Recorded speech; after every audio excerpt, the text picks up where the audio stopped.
রিয়া, তুই এখনো মোবাইল দেখছিস?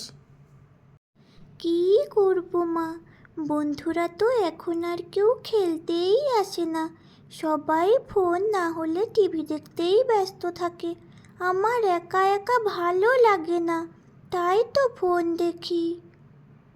দেখিস তো চোখটা একদিন খারাপ হয়ে যাবে। জানো, রিয়া সারাদিন ফোন নিয়ে বসে থাকে। এত ফোন দেখা কি ভালো? দেখছি, দাঁড়াও, আমি কিছু একটা ব্যবস্থা করছি। রিয়া মা, দেখ তোর জন্য কি নিয়ে এসেছি। ও মা, খরগোশ! কি আনন্দ! আমি এবার থেকে আর ফোন দেখবো না, আমি ওর সঙ্গেই খেলা করব। এই দাঁড়া দাঁড়া, কোথায় যাচ্ছিস? দাঁড়া। বাবা, মাঝে মাঝে একটুখানি ফোনটা দেখতে দিও। ভিডিওটি কেমন লাগলো কমেন্ট করে জানাবেন। ভিডিওটিতে লাইক এবং প্লিজ চ্যানেলটিকে সাবস্ক্রাইব করে দেবেন।